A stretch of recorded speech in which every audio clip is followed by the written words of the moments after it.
Well, if you were expecting a big rivalry bash this past weekend, you got less sparks and more of a defensive showdown, which I suppose is not too shabby depending on what kind of fan you were and thinking about how FCC was going to go into this match the past weekend.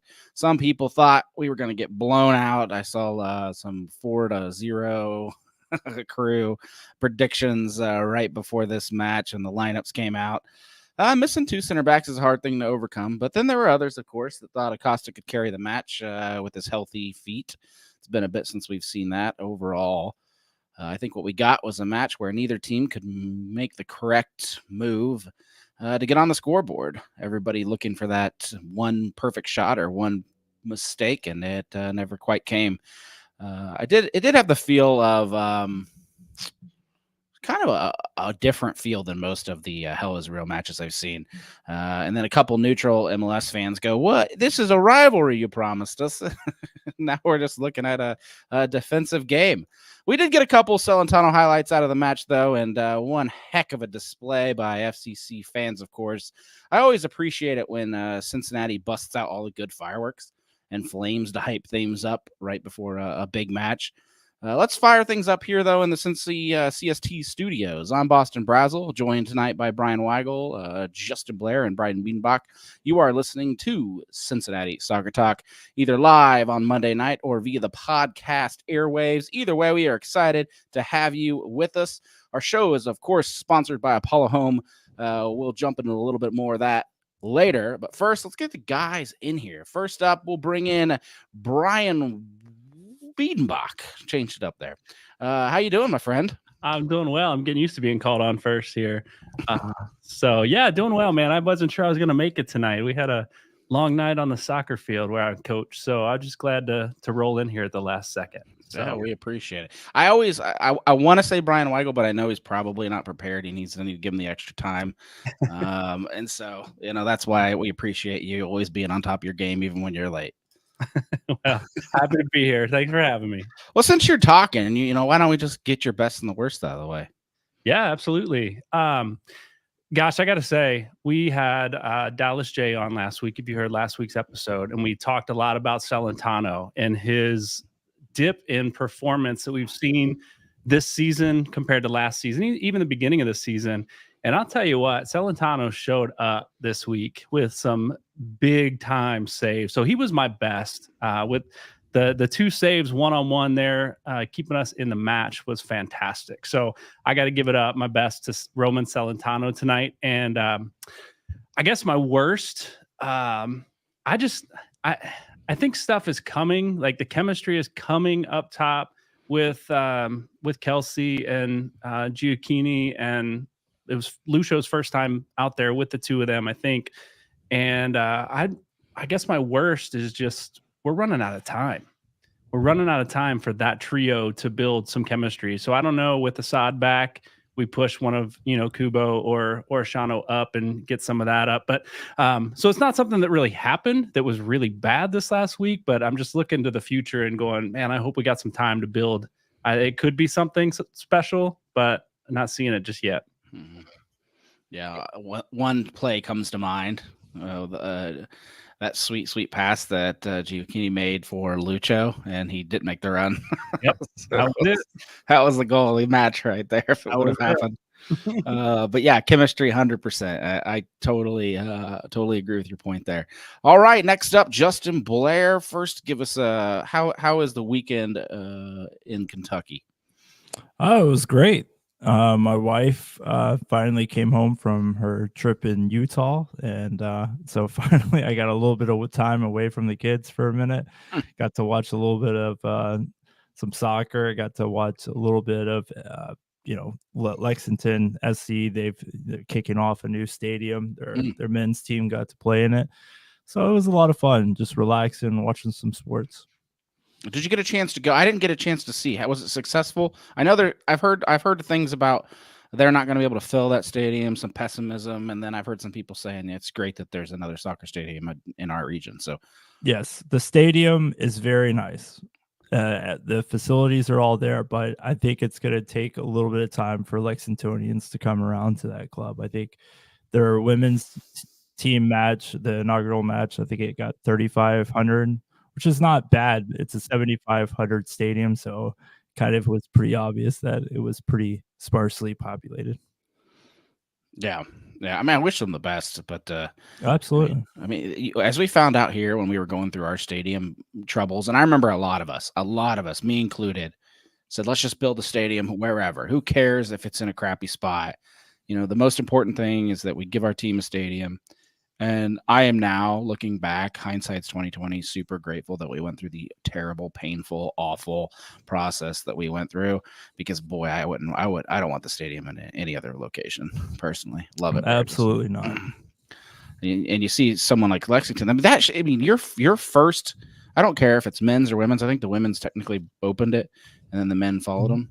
Mm-hmm. I don't care. I mean, when you open a new stadium, that should be the event of the town. I would expect. So yeah, it's just kind of goofy. I mean, it's college football season, and Lexington, Kentucky is a college town, right? So having some commitments, maybe that Saturday may have shied some fans away from making a second trip, because not everyone lives in Lexington. You got people coming from all over the Bluegrass.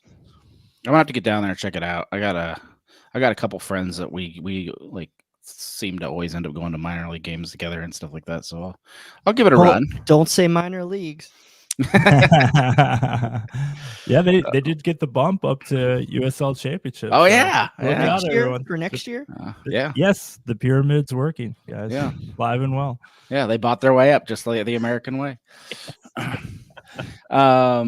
Brian Weigel, we just heard your voice. How you been, my man? Give us your best and worst, and I guess then we'll go back to Justin because we talked about Lexington the whole time. Sure. Happy to be back. It's been just like Brian, it's been a slog of soccer matches lately. Been at the fields all weekend, so it's been a good thing to see. Unfortunately, had a game in direct conflict with Hell's Real, so I couldn't make it down. Very disappointed. Couldn't be there for that match. But my best is that we survived that match.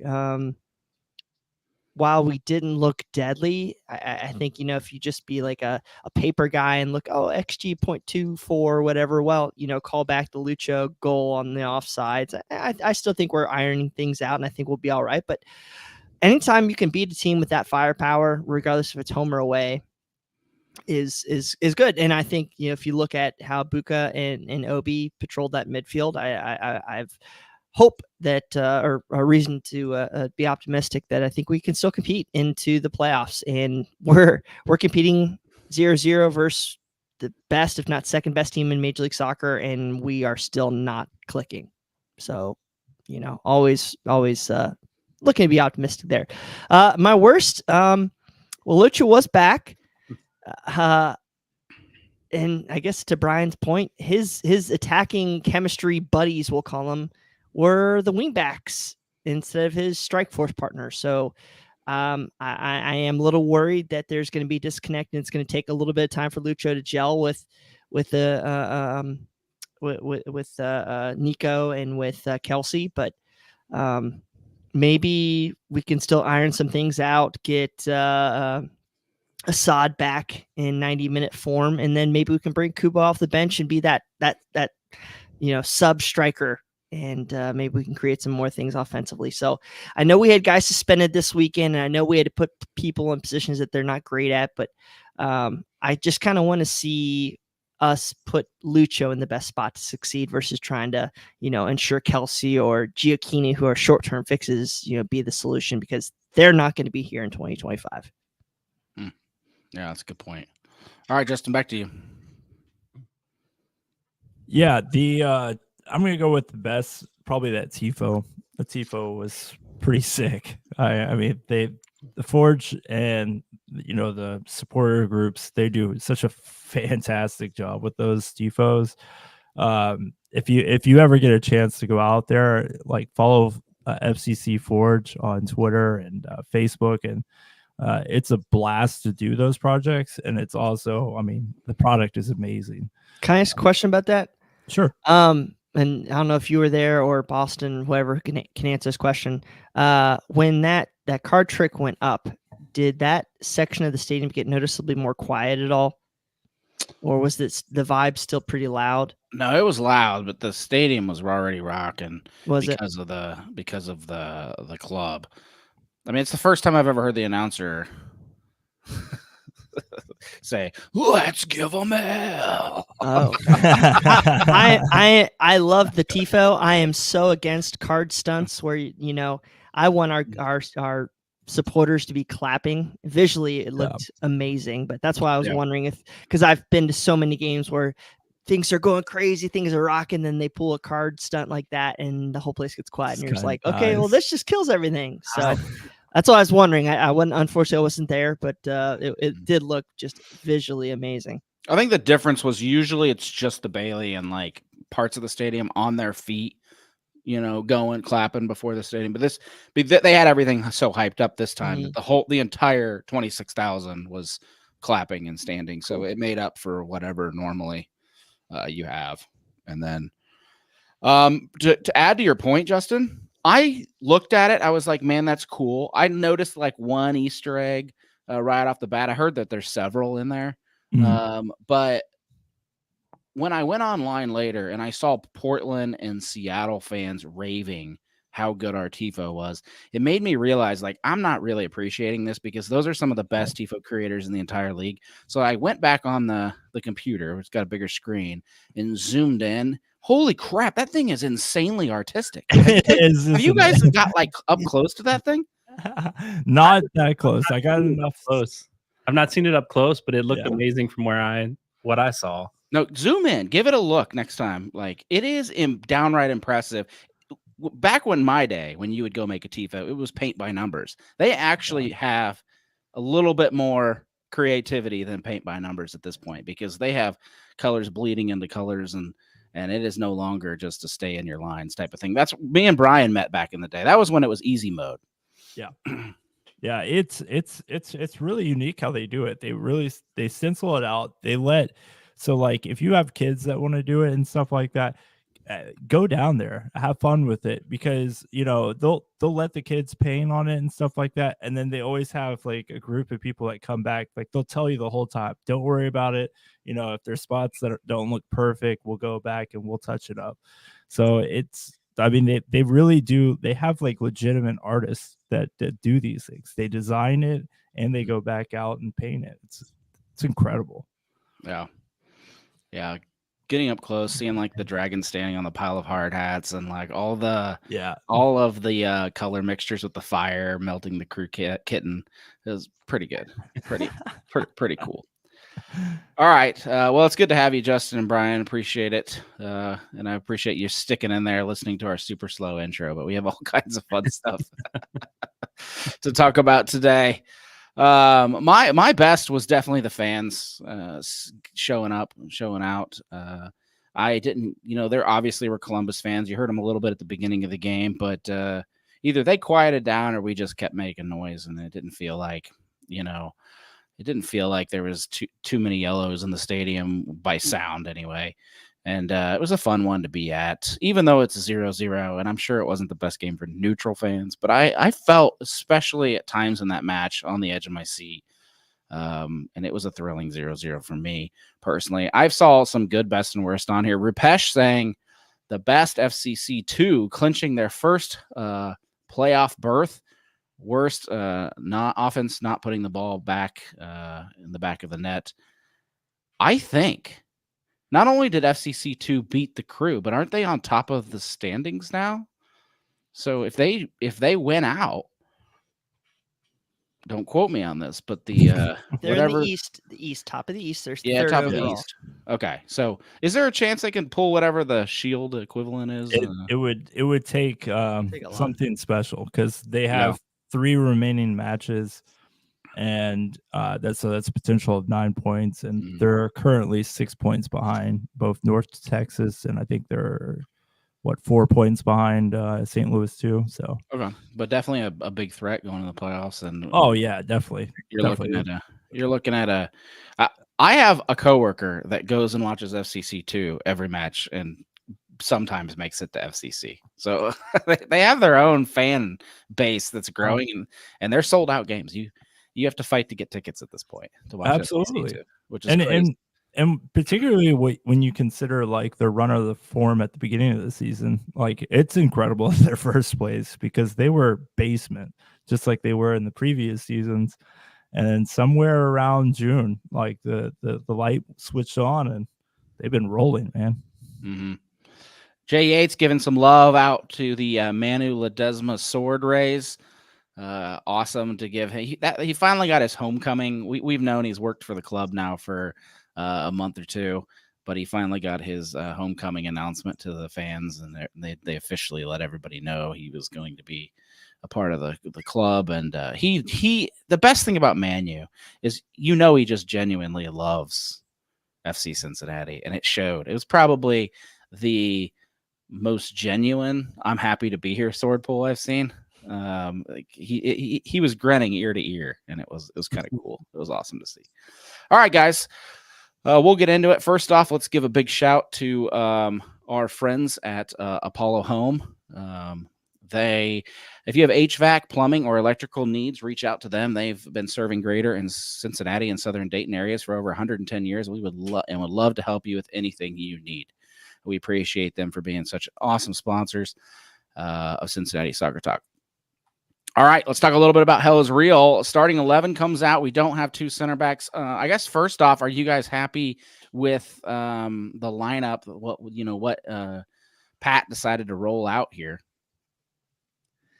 I was nervous. There wasn't a lot of options. Right, not a lot of options. I was nervous. We've seen Kubo, we've seen Orishano in the wingback position. We've also seen was it Yedlin and Powell in the right and left center back, and not been stellar in those positions. They're not their natural positions, but playing against Diego Rossi and Cucho Hernandez, and I was nervous. I thought this might be a blowout going into this match. Seeing that lineup.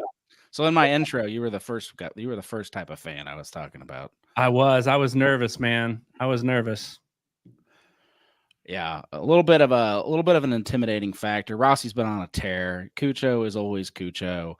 I did not think it would be a 0-0 when I saw that lineup. I'll tell you that. I thought we could outscore him. I wasn't sure. Lucho's back. Anything can happen. But again, like I said at the top of the show, the chemistry between those three, I don't think those three have been on the field together yet until this match. So they've got potential. I just wasn't sure about this one. So I thought we'd either lose big or it'd have to be a shootout if we were going to get a point or a win on this one. Joseph on Facebook saying the lineup was solid with the options. The fact that the wings stepped up so well was ridiculous.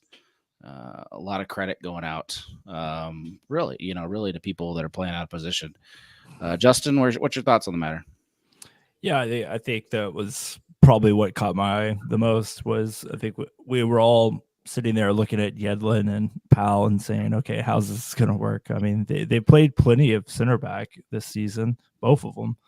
But, again, going back to it, the attacking prowess of Columbus, but it really, I think they said it on the broadcast that it really kind of turned the game against Columbus by having that many, quote unquote attacking options, right? You have two wingers playing center back. You're able to flip the ball pretty quickly.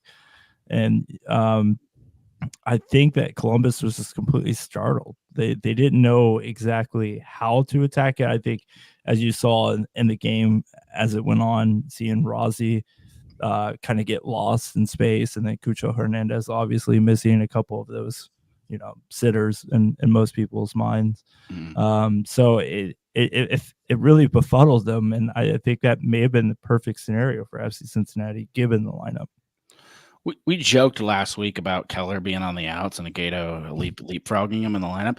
Yet no Keller. I was surprised. No Keller as a starter. No Keller as a sub. When you're down center backs, and then we did have another sub in, pretty big situation, 0-0 with Columbus, and then you're gonna put London on. So, Brian, what's going on? Is Keller on the outs, man? I'm genuinely concerned. Can you be on the outs if you're never on the ins?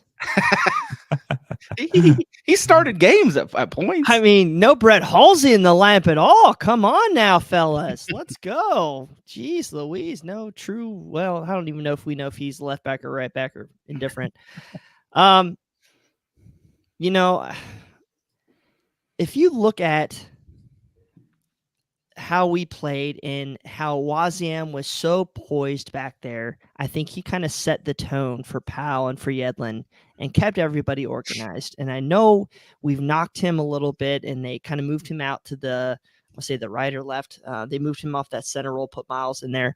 I thought for a guy who's come in, hasn't been here a lot, his poise and presence and able to sniff out chances early. I know there was an opportunity that to me looked offside where I want to say there was a cross maybe to Rossi or Farsi, I can't remember who it was, and they missed it. And everybody was kind of going after Cheeto, but they disconnect that Powell was so darn out of position that Cheeto had to pinch over and still made it difficult for Columbus. So I think overall, I think he's going to be somebody, while he's had ups and downs, when we get Teenage, when we get Miles in here, I think you're going to be able to see our wing backs just bomb up the field. And I just hope we have enough time to see it. And I mean, when you can throw that many players into the attack and have 3 top end defenders, I mean, legitimately, all 3 of these guys are nearly max TAM level players at center back. That again, I'm going to be banging that optimistic drum. I'm super excited to see how it can come down the stretch with the amount of talent we have.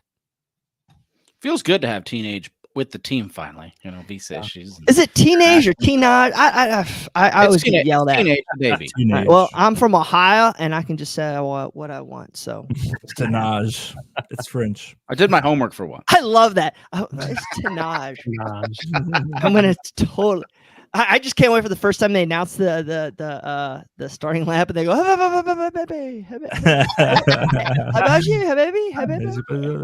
I'm sorry. That's ignorance coming out of this mouth. I'm very excited to have him. No, you're not wrong though. Like the fans, when it's a new player, like for example, Nick, no one has his name down yet, so I hear a lot of weird pronunciations around me. You're spot on, but it doesn't matter if you're American or any other nationality. You got a weird last name. Like if I was playing, I give FCC fans 5 weeks before they can nail it down. So I think, back to my point though about our center backs, the fact that Yedlin can come in and still have that presence makes me feel confident, and I can't wait to see him get back out in that right, get a little bit more consistent time out there. But how much better off are we now than we were like last year, having to roll out? I mean, yes, we had to roll out Alvis in the playoffs at center back, but you still have Yedlin, and now you're gonna have three other starting level center backs get on the team. So while I really am upset that we didn't get a little bit better forward, I think we're going to be able to grind out some games. I think you saw it from Tom Bogert saying we've dropped the least amount of points from winning positions. that was shocking. And we still haven't seen all the levers for Pat Noonan to pull yet. So again, this whole optimistic stuff, whatever, but I feel really good how we can compete, especially with our midfield, bringing Kubo off the bench, giving him opportunities in different positions. I don't think he's a starter down the stretch for us. I know a lot of people are going to be pissed about that, but I want to see him back in that role that he was last year, that super sub that comes and changes the game, because we don't. Yeah. Santos has been that blessed, thankfully, but I want to see Kubo be that role. Get Yamil back on the field in that left back role. Yeah. Going in, seeing this lineup, we're still talking about that. You look across those back 5 and the pace that they had. If they got caught out of position, they had the speed. You ain't kidding. One of them had the speed to make up for it, right? So we had a lot of pace there. But I really think the game going in, I thought if we had a chance, the game would be won in the midfield. And I think Buka played well, and Obi, I thought, played incredibly well. And I think Coach called me out in our Slack that 2 of the chances that Columbus had came off of missed passes by. Yeah, he had a couple stupid turnovers, but that's but there were some passes that were clearly balls that were going through, and he jumped them and saved a chance that would have been. And so I think the two of them in that defensive mid role played really well, especially with the pacey center backs we had behind them. I thought the game was won there in the midfield with those two there, or not won, but his chances saved. Let's say that. I mean, the interesting thing is you have Yedlin basically man marking Cucho throughout the match. So I mean that's a veteran player that's played internationally, that has the confidence to go up against a player like that. I mean, pound for pound, Cucho is up there among a few in the MLS, and for Yedlin to be out of position and basically be man marking him throughout the match is just super impressive. And it's kind of like it goes back to that match we had against Inter Miami, where we had, we looked at the lineup and we said, okay, well, we can take advantage of this. We had, we played Kubo up top, we played Orishano up top. We just completely went at their throats because we knew that their center backs were slow. And so it's funny how they, like, FC Cincinnati still, even with all the injuries, they have these little mechanisms that they can pull at any time. And I think it's just like Brian said, we haven't even seen the whole toolbox yet. Do you believe the I guess the Columbus narrative of FC Cincinnati was just trying to play for a draw in their own house? And I've seen that thrown around today. I think there's some truth in that. I mean, the run of form between the two teams, I know you could throw out Seattle, right? But what a weird situation they put themselves in, let's be honest. But you're looking at a team that's just completely red hot. They're freed up from some of those other competitions, so they're just playing for, chasing after that supporter shield. And Cincinnati, I mean, at a recent form, just playing to survive at this point, right? With all the injuries, with all the issues that they've had, I felt like there's some truth in that, right? You at this point, you don't feel like we're winning the supporter shield, right? Miami appears to be running away from that, but I think that with the lineup, with the injuries that Cincinnati, I think they would be foolish to put everything into chasing the 3 points. I personally think it's a mistake to assume that's the only reason we did it is because we couldn't handle them at their level, yada, yada, yada. I think when you have two suspended center backs, you play wisely and you play with whatever kind of personnel you have. If we're going into a playoff match, I don't think you're going to see FC Cincinnati. They might be a little bit more defensively smart. They might try to watch out for Columbus's fast attackers, but I don't think you see him playing for a draw. But it was, if Pat Noonan really was, then I think it's a decent strategy for that match. But honestly, I just think, yeah, I'm with Brian. I think the attackers just had an off night, and then that's what it ended up being, was a midfield defensive game. Yeah. You mentioned that pass that Giacchini missed, Lucho didn't run through on. That could have been one. Lucho did put the ball in the back of the net once, was offsides on that one. A half step sooner, he's in on frame. I think we still had an attack. We still had opportunities to score. I don't think it was for lack of trying to go forward. It was, I think, the lack of chemistry up top. I think that'll come. Really, we should have won because we scored our offside goal and they missed their offside goal. So. Right. That's it. Did anybody else notice the refs seemed to be a little bit hesitant to lift that flag? Like there were a lot of Columbus runs. They were playing a lot of balls over the top, and they were playing a lot of well, let's beat Cincinnati's back three, back five, whatever you want to call it. And there was a couple times where they never got the goal in the net, so we never actually had to see if that referee was really, truly going to put it up. But he kept them down. He kept it down a lot. And it kind of surprised me because early in the match, he lifted it early on Cincinnati. So I thought it was just going to be one of those that he called tightly. But there were some clinching moments, so I'll say that on the Columbus side of the net. Overall, you impressed with what you see? You think Columbus is a team to beat? I mean, Lionel Messi just like didn't play a game for like 4 months and comes out and scored 2 goals. So, but I don't. Again, I don't think there's a better midfield than what we have. We'll see what happens with. I think Columbus did bring in 2 new guys, but I mean, I think we're going to be in every game. We just need that front 3 to click.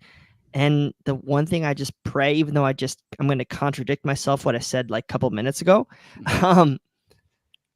if Kelsey and Nico don't get going with Lucho, you got to put Kubo or Santos or somebody else. I mean, this is that window of opportunity, and I mean, I'm worried. Like we're a month away from the playoffs.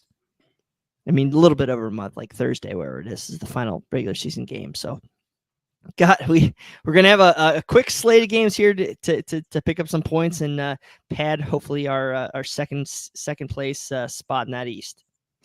Yeah, that's what the race is on now, right? You got. I think you have a race to number 2. Columbus has a game in hand, which their fans will tell you they're easily going to win, and then it's a knockout drag-out fight for that last spot. So Cincinnati really does have to put these last few games away. We'll talk about that in a moment. First, let's give a big shout out to our sponsor, Beyond Exercise, the local physical therapy and fitness business that helps people stay active and injury-free. In fact, they help some of the local MLS Next, and Academy players with their health and performance needs. Check out their suite of services at gobeyondexercise.com, and we appreciate them and all they do for the Cincinnati soccer community, really getting in there and helping the local families and everything. So appreciate that. You can get in touch with us at Cincinnati Soccer Talk on X or email us at feedback@cincinnatissoccertalk.com. We still have some old school CSTers that email in and shoot us those questions. We do appreciate that. We did just find out a couple of you have been going to the like spam junk folders, so we haven't been ignoring you. I found some Marine emails in there, and I was like, oh no. I promise I'm not ignoring you. We got to figure out why that's happening.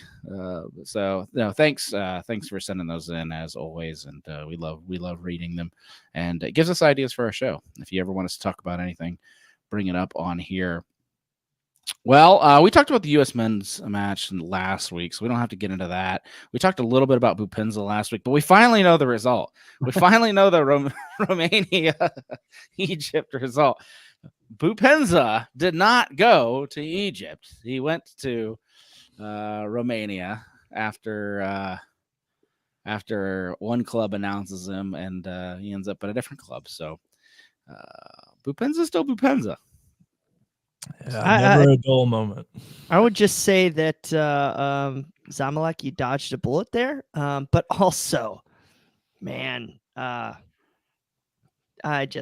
can't fathom. Like, I mean, he was announced by Zamalek, and then he comes out later, basically being like, "Thank God I ended up back in Europe," and like the vitriol from these Zamalek fans is just unnerving how they treat people. But holy cow, what a ballsy guy. He's got punched in the face once. He's bound to get punched in the face again. That's all I got to say. Holy cow. Carries himself an interesting way. Romania may be the perfect place for a guy like him, especially with his nightlife hobbies. Is that a thing there, bud? You experienced there? Please elaborate. I want to hear you go on this. Keep talking. I think it's well documented, some of Romania's Mrs. Justin Blair, you listening? Problems. Brian, we're getting up there. I don't know if we can book a trip to Romania. Isn't that where the like Tate brothers are? Romania? I mean, you're the one that knows. It's like a prostitution like crime place. Oh, that took a turn. This ad is brought to you by Justin Blair Travel Agency. Digging, man. Holy cow. That stuff's in history books. It's all PG. When your wife was gone, bud. Correctly. Huh? I know what you were Googling when your wife was gone, bud. No, that's been like documented for like, I just get way too in the rabbit hole of documentaries. And that's one of them that I was like Eastern Europe, like Romania is definitely not on my visit list for sure. Got a lot of useless knowledge in that brain, don't you, pal? Absolutely. You can see Vlad the Impaler there. Dracula. Oh yeah, Dracula. I'm sold. Let's do it. What you do on Tuesday, Boston? Exactly. Isn't like the most like I think IKEA gets all their wood from Romania too. So there you go. You just keep going, baby. That is weird. How do you know that? How do you know this? I sponge things. It's a problem. Right. I want a soccer scouting report. Comes from Romania. Dude, next time I open a box of God. IKEA furniture, I'm gonna be like, this wood came from Romania. Justin. Actually, Romania. Yeah. This might have been the best 2 minutes of CST history ever. Oh my God. Ooh. We're going to get a Google review for 0 stars. These guys just talked about Romania for no reason. Or we're going to get a bunch of random downloads from Romania due to AI and spam. Absolutely. That's really what we go for now. The AI bots, whatever gets the downloads up. Hey, I'm popping on X with them. That's for sure. That's like 45% of my followers is just those. What were we talking about? Bupinza? Best of luck to him. And is this like the final redemption for Brenner? Can we stop talking about Brenner now? Can we just like put everything on Bupinza forever now? Like Brenner saying he wants to leave and kind of leaving the way he did. Like Bupinza just like completely blew that door wide off. I think Brenner's a more mature soccer player at the end of the day. Yes, he just wanted to be successful. He's out there. He's out there begging. Yeah. Come on, guys. Brenner just hurt his foot in a moped accident and had to rehab it back in his home country. So let's not be too crazy. Sometimes you slip on your moped. That's falling off your moped's different than getting punched in the face. No boxer. Let's be honest. We are going. I love Who it. among us has not hurt themselves on a moped? I've been on one time. Yeah, I don't think I've heard on a moped. Continue. Let's hear it. Was this in Japan? Are you the Louisville City fan that was going down the street on the scooter and face planted? Is that who you are? Me? Yes. No, I'm talking about. You're talking to me? No, I'm talking to Boston. Oh, me? No. I did drive a golf cart into my aunt's SUV one time. Oh God. Full speed. Should text Brad and ask him what he did at his car today. Oh no! I do have to know this. Total loss. Okay, great. That's fine. All right, we'll get back on track a little bit. Pat Noonan had some stuff to say at the press conference. He did say that the results at this stage and finding his form, kind of reiterating what Mr. Brian Weigel said, is very important going into the playoffs. I think Pat fully understood that his team has to kind of get going. He said that the reality is if we don't win, we know we're a playoff team, but winning games, we need that to be confident, to have the higher seed. All of those things are very important. We have to find consistency in our personnel, and guys need to be playing at their best right now if we want to have a good run at this.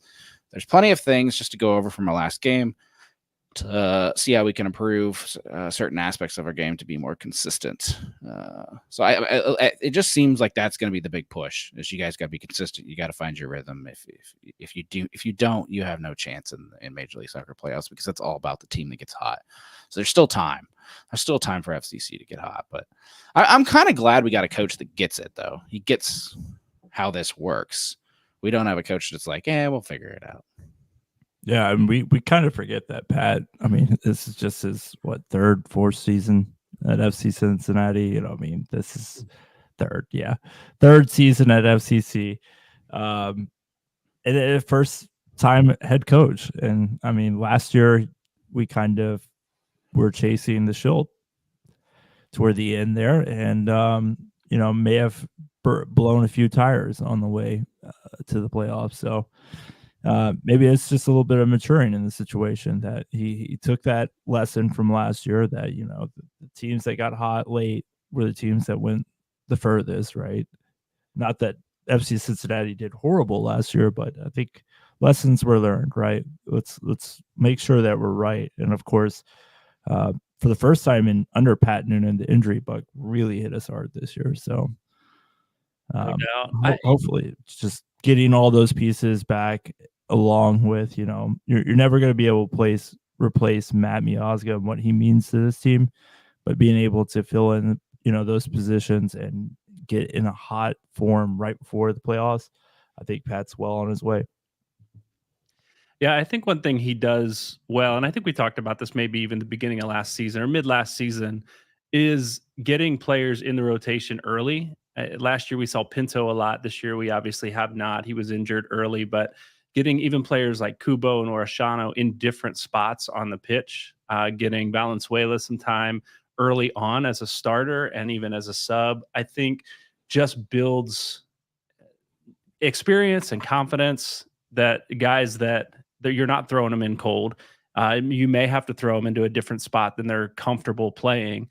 But I think like you said, we were forced into that a little bit this season. But I think Noonan does a good job putting players in roles that maybe they're a little uncomfortable with. And maybe it is sometimes because of yellow cards and, suspensions and stuff. But I do think we've got versatility, not just Kubo, but I think we've got versatility out on the pitch that if we need it, we can go to it. But, I dream a little bit about moving forward. If we had the chemistry with Orishano and Kubo and Lucho up top. If we need that, we've got it. We can go to it. If we have a back line, we don't need them on the wings. But if we can get Giacchini and Kelsey and Lucho moving and clicking well and have Kubo and Orishano still on the pitch, I think we're going to be a really, really dangerous team come playoff time. But it's a big if. Thing that scares me is do we have the people to put in the crosses for Kelsey and Giacchini for that matter? I mean, you're definitely going to be able to have that with Yedlin. Now, who are we going to go with on the left? We're going to go with Luka, who wants to cut into the middle of the field. So interested to see how the left side of that attack is going to develop. Or do we go with Yamil Assad and put Luka further up the field? So going to have options. Hopefully. I do think people have kind of figured out our middle of the field thing. I used to love it because it was a different brand of soccer. Most teams don't play run it through the gut. You still have to respect the other attacking options off the wings and overlapping runs. So it's just if you have enough guys getting into the attack, and that's why it's nice to have those three center backs earlier with the two midfielders sitting on top. Yeah, but like in this match, Lucho hero ball through the middle didn't work. Orishano did have one nice cut in and shot, but the keeper had the near post guarded all day long. So it didn't work, and it seemed like this would have been the one to try to get the headers onto the two big guys, and yet we really didn't try that too much. No, I think Joaquin has got a little bit more skill set than just the crosses, though. I think that he. In this match, he has to fall back. I mean, it's just it is what it is, right? If you're playing the winger at FC Cincinnati, you're gonna have to sit in on defense, and he got a lot of praise for that too. Yeah, I mean, but that's not his game. That's not his game. It's not his game, and that's the problem, right? Like he's one of those guys that can create dynamic plays with his feet, right? He's one of those guys that in the transition, if he is higher up the field, he's lethal. But if he's getting played in the right position, he needs to be getting played into. Yeah. I would like to see him kind of get that position that Kelsey's getting, and then figure out who you want to play up top. I would go with Kubo because Orishano is one of those guys that can just really wreck a high line from a lot of teams. So playing that wing back position, I like where he's at. I thought Kelsey played well in this match. I think he's probably, maybe aside from Brenner, our most sure-footed striker we've had. I think he's strong with his feet. He's strong in hold-up play. He's strong winning the ball back right there if he loses it. If a guy knocks him off, he's strong enough to get it back. I think the final touch is coming. I've seen it progress, that ball through to whether it's Giacchini or it's Lucho. But I think he's a strong presence. We just need to get him, like you said, the ball in the air a little bit more. That's where he's most lethal. Absolutely, with Kelsey. Yep. All right. Well, since they only have 3 matches left, we'll give it a quick shout out to FC Cincinnati 2. They play Huntsville City on the 22nd. That one is away. New York City 2 away. And then looks like the last home match of the season is October 6th versus Orlando City. So if you want to catch the 2s, that's your big chance. I imagine, though, as good as they are, as high as they are in the standings, you're looking at home playoff games here. So once they get into the season there, that's if they're at NKU, I'll just warn you now, get your tickets early. or just sit on that hill on the other side of the stadium. That's a good tip. I mean, it's a ginormous hill Yeah. that goes all the way up there. It's free view. Will they let you go get beers in the stadium and then go over to the hill? Exactly. Right. Asking for a friend. Yeah, you can pull a cooler up. It'll be fine. Oh, Rupesh said the last game's at TQL. Mm-hmm. Perfect. I forgot. Yeah. I did see that announcement. Hey, thanks. That's why we do the show live, so we get corrected. No, that's great. So anybody that wants to will be able to go see the last match, and then we'll see where they go for the playoffs. You almost hate they're first place right now, so you almost hate to take away the home field advantage of NKU there because the guy's so used to playing there. It is a whole different playing surface. But yeah, so we look forward to them and are cheering them on and pretty excited about the future of what FCC might have coming up through there. We don't want to rush anybody and pull them early. We have a good enough team, but yeah, develop those players and see what we can pull out of there. FC Cincinnati themselves have a busy schedule. Brian, I feel like I've been talking a lot. You wanna dive into the upcoming? What do we have to do here to stay in second place? Well, there's 2 Bryans here, but I'm going to assume you're talking to me. Yeah, yeah.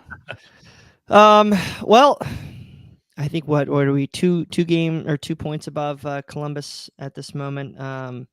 In reality, we have a very, very difficult final 6 games, but we're going on the road midweek at Minnesota, I think they've won a couple matches lately, or they won 3 out of the last 4, but it's for St. Louis and San Jose, and then lost to Seattle and then beat San Jose. So it's not like they're beating amazing teams. And then Nashville, they finally won their first game, I think, out of 9 or 8 losses in a row under BJ Callahan. And I mean, they're there for the taking. Morale is at an all-time low in Nashville. Go in there, punch them in the mouth. It's another rivalry game. I know there's some people that just ignore it, but I think it's a big game for us. And, if we can get 4 points, if we can get 6 points, I mean, that'll really put us well on our way. We have home game versus LAFC. We're going to New York City, Orlando, who's hot, Philly, who's turning the corner. So, I mean, if we really want to get a second, third seed, I mean, these are games that have to be turned into W's versus, losses or even draws. So, looking forward to see him versus Nashville specifically on Saturday, but, bonus soccer during the week. Somehow they beat us. Remember at home? Yeah, 2-0. Sure. Yeah, I ignore all that and don't. It never happened. My first time in the Bailey. Oh well, Brian, you can't go to this game. Yeah, I'm not planning to. It was a weird one. I will be going to this match. I will be going down to Nashville. Yeah, I'm in Texas this week for work, and then flying straight to Nashville, and hitting the FC Cincinnati Nashville game on Saturday and the Green Bay Packer Titans game on Sunday. Nice. So making it a full sports weekend in the Nash Vegas. And, I'm sure I'll see plenty of party wagons. I might depending on how these games go, might end up on one of them accidentally. You never know. Flying around, but I do. It's a good time if you're on the fence and you've got a chance of getting over there this weekend. Nashville is not so great this year, so you can get those tickets for like rock bottom prices. Their fans are evacuating in full force. I was at a sales conference last week, and one of the guys from Nashville, and he's like, "What is with that place? You know it's beautiful, but you just can't park anywhere around it." Oh, like, so stupid. Just put a parking lot nearby. Godly. I mean, it's like the fairground is right there, isn't it? Just like it's weird though. Like near that. Like one hole, you can't, because like on one corner at least of it, it's actually residential. So like the houses literally butt up to the stadium property. So you can't put parking lots on that side of the thing. So you'd have to go fairground side. And I'm pretty sure they don't own any of that. No, So they're at the mercy of those. they have to fairgrounds beg people. them. Yeah. Yeah. It's It was like it was always a stupid place to put a stadium. they had like a playoff game, or no, it was when Miami came to town for the Leagues Cup final. Like they didn't get the fairgrounds parking, so people were like having to like park like a mile away and walk in, like 2 miles away. They're second-rate citizens there. It's crazy. They'll gladly sell them parking if they got nothing else going on and it makes sense. But if there's anything else, then Nashville SC is always treated like it's why you want to be in control of your own like area. If you're going to build a multi-$100 million stadium, we got to be careful. FCC is bulldozing some like 300-year-old like I read that. Yeah. Careful what you wish for there, Boston. All due respect to the ballet folks that listen to the show, but I just never understood that. Lexington's really bad at that. I'm not sure of Cincinnati. I know that there was some, politics that went into the Vine Street renovations, the OTR and stuff. Yeah, that's gonna look really good when it's done. Yeah. So it's like in my opinion, just like unless you're like a Philadelphia or a Boston or something like that. I know that you want to preserve some landmarks and stuff like that, but like an old beer hall, like come on, people.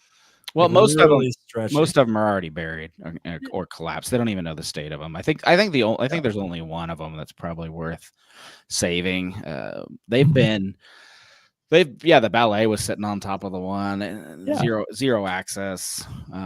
So honestly, in order to actually use them, somebody would have to pay a lot of money to dig them up and restore them. And it's not like when I first read the story, my immediate thought was like Ghost Baby. If you've ever been there, I was like, oh man, they're bulldozing a sweet spot like Ghost Baby's at. But that is a fully structural engineered, redone, awesome, late night bar in Cincinnati. Probably one of the coolest bars in Cincinnati. So it's not like that. It's they're a bit of a mess. So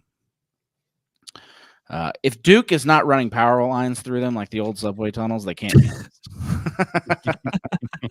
That's how you know. If it had any value, Duke would already be there.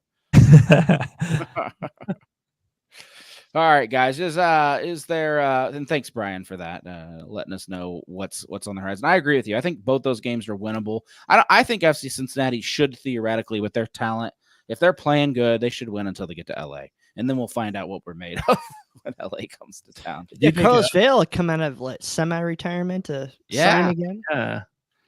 Do you think LA is our hardest test remaining? I think at Philadelphia. Really? Hope they play you. Yeah. Because they'll be desperate for it, won't they? I mean, they're kind of getting dug there. a hole. That's always a tough match, but I think I think LA is going to be our toughest. Philadelphia has to win matches to get to the playoffs. They're sitting on 30 points. 33 is the first wild card spot. I think it's gonna be tough. Eagles lost a lot of pieces. The only thing they got going for them, in my opinion, is they're just well coached, extremely well coached. But I don't think they measure up on paper anyway. We already did slip once to them, right? It's just, but it was a tight game. Leagues Cup. All right, yeah, and our stadium was not exactly full. We weren't rocking, so I'll give them the benefit of the doubt. Brian, you have BJ Callahan on here. Why? Nashville. We talked about it already. All right, we were joking about that before the game. Biedenbach thought maybe we had Callahan on as a guest today. And that would be weird. Well, that would be interesting. Yeah, hey, BJ. I was like, that's an interesting get. I would talk to him. Hey, if Nashville's coach wanted to be on the show this week, I'd talk to him. Maybe he should have stayed with the U.S. team, and he could have been Pochettino's assistant. You never know. Poch. What about Poch? Like, what did you guys make of that? Poch is going to bring in all his own guys. Yeah. I think he said he was going to leave somebody on. there was some talk about that where he was going to bring in his guys in, but he was open to somebody who had relationships with the players. So I don't know. We need somebody who's going to go, and I don't care if you're 35, you're 42, or you're 14. If you can be a factor on the team, you need to be called up. Yep. And I think Pochettino is going to do that, whether it's Lucho Acosta being eligible in March of next year or the Sullivan kid from Philadelphia. I mean, I think these guys are going to get shots. Nobody's going to be comfortable. And I think that's what we need right now. Honestly, I wish that would have happened last cycle, but we got it now. So big hire. I just think the breakup of the whole Kumbaya party. That's what I'm most excited about. I agree with you. Guys who are way too comfortable in their current positions. We need to find ways to create competition. I mean, that's what other, people that are on the same pedestal as the United States, right? We're not top of the world, but if we want to ascend higher and have a really good World Cup showing, we need to have some super competition and positions and not just roll out Florian Balogun every single match because he plays it the Eredivisie. Amen. I want someone to make me believe again or care again. I mean, it's like, I don't know. I feel so defeated right now when I watch the U.S. men. Like, I got no hope. It was so sad watching that match at TQL the other day. Mm-hmm.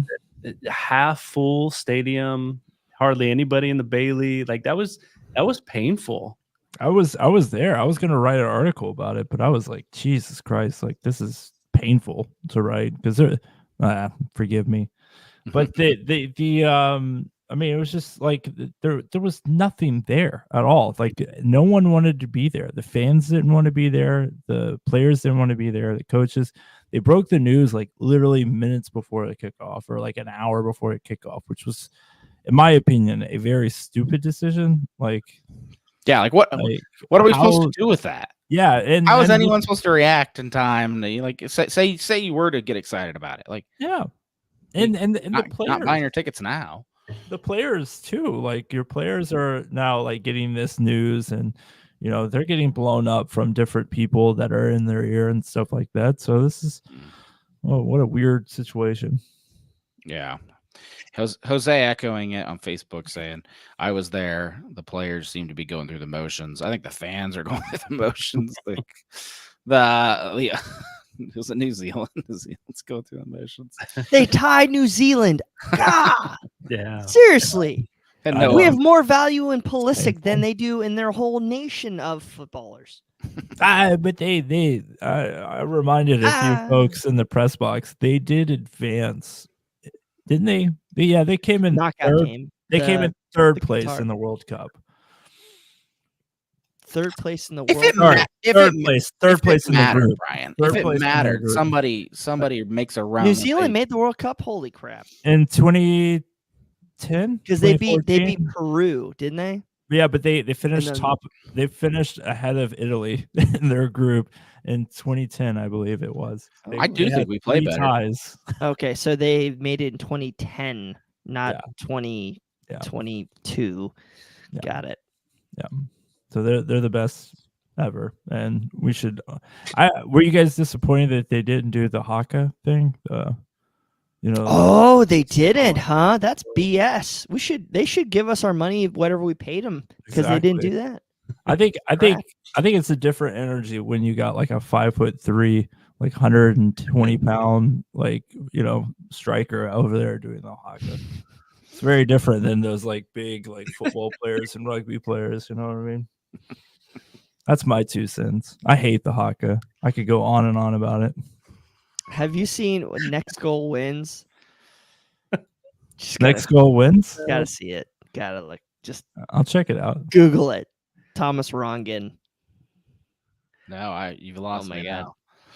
I'm just in my head going, all right, Romania, ballerinas, now New Zealand. Just random facts. You have no clue, man. You should come work with me. No. It just goes on and on and on and on. It's perfect. Your workmates must have really good noise canceling headphones. Mm-hmm. I'll tell you what.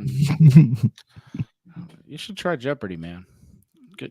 I'm not that good No? because it's a lot of pop culture stuff. Like when you go to these trivia things at Long Necks and crap Yeah. like that, it's just a bunch of random pop culture things like 80s and stuff. I don't care. Oh man. Hey, I got a question about the coming matches. If we can't close out on that. Really? Because my question was going to be, what rocks is Stonehenge made out of? I figured we had a shot at that one. If it's, I'll think about that because they don't know exactly where the stones came from. So, Oh my God. yeah. Go ahead, Brian.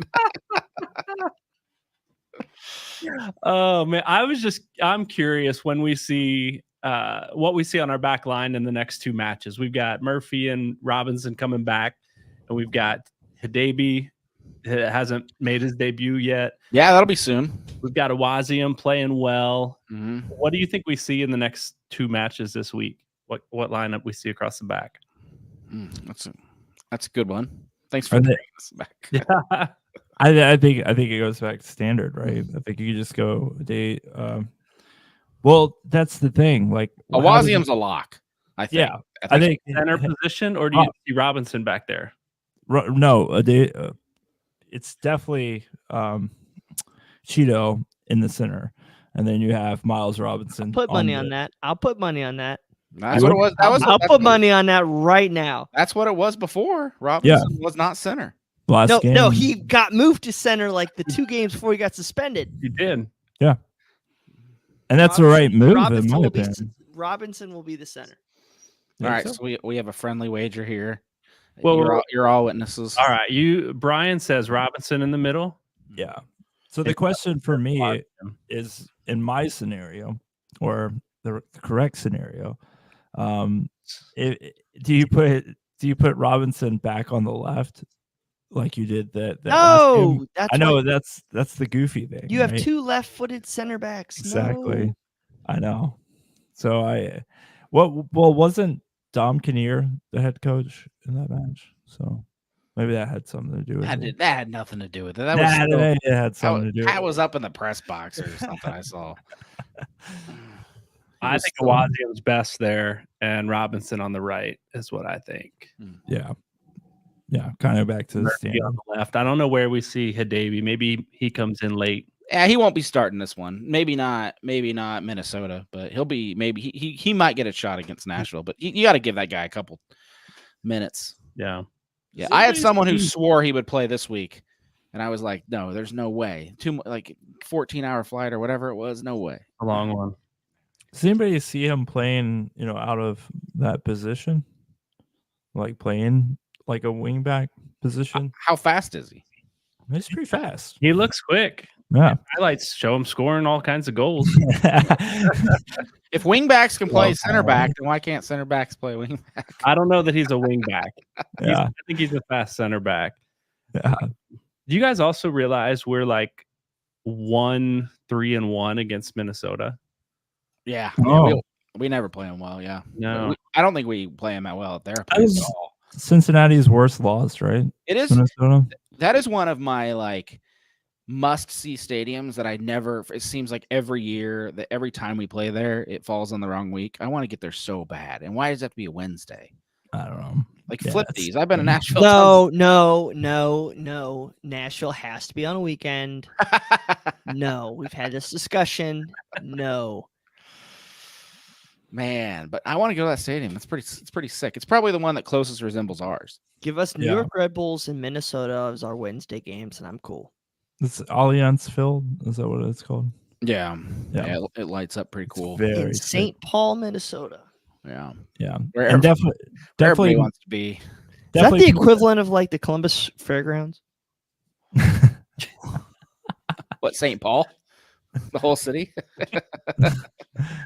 Sounds about right. It's like Newport. It's a dual city, right? No, they call it Twin City, but you still have to drive quite a bit. It's not like, hey, I'm going to go from Cheviot to Western Hills. No. Yeah. Never been. To Cheviot or It's cold. Green Bay, Wisconsin's closest I've ever been. Cheviot. What'd you just say, Brian? He said he's never been. I said to Cheviot or Western Hills. Yeah. Dude, I love Shivets. Shivets are jam. We actually had our foot golf post tournament parties in Cheviot. Oh, then I have been there. Yep. Yeah. Bring it back, man. Bring it back. Yeah, go ahead, bud. You can do the work. I'll do the work. Brad's like, never gonna do it again. I got like Brad got did like put in 40 hole signs in his office still. Brad did put in a Oh, ton of really? work, ton of work for those. He He knows how to run those kind of events, though. He is good at it. he's got little Caleb now, bud. Was that a CST thing? Yeah. Really? Yeah. We used to draw some big crowds for that too. I'm never gonna talk bad about anybody, but the Mafia cheated so bad every year. Steven Moran, 3-time champion. Oh. Airing out the dirty laundry. Let's go. Yeah, let's do it. Do we have ethical dilemmas with our charity? Oh, that's funny. I didn't know about this. Brian Biedenbach's like, what did I get myself? All right, let's get into your final thoughts. If you got any more dirt to sling, that's the place you can do it. But we will start with you, Justin. Give us what's on your mind as we close out the show. Oh, I think I've kind of echoed this a few weeks ago, but like this is kind of where we saw FC Cincinnati. In my mind, this is a pretty successful season for FC Cincinnati, depending on how the season finishes, and then a playoff where you're competitive in that first round, you win the first round, go on. I think this is. I know a lot of fans, I didn't get a chance to speak on it, but a lot of fans were really down on us going in and out of that international break. But this is like gold for us. I mean, for us to have had to build something up, win a trophy, and then have everything kind of crumble down, and then to be able to still have a season where we're now second overall in the MLS. I mean, I think I'm smelling the roses, guys. I'm definitely not upset that we're not going to lift another shield, and I'm not particularly worried about our attacking trio quite yet. All righty. Fair. All right, Biedenbach. Yeah, I was talking to one of our players that where I coached tonight, and they had listened to the show last week, and said, you guys have a lot of passionate Cincinnati fans, right? That was a lot of fun, and must be huge in Fort Wayne, Indiana. Yeah, right. And so we were just talking about the Columbus game. They watched a little bit of it, and I was down on it a little bit, but excited about the tie and whatever. And it just gave me some perspective hearing this high school student go, but you guys are still in second place. Why are you complaining? And I just, I look back and think about the years where we were down and we weren't winning games. And then we had a successful season like last year.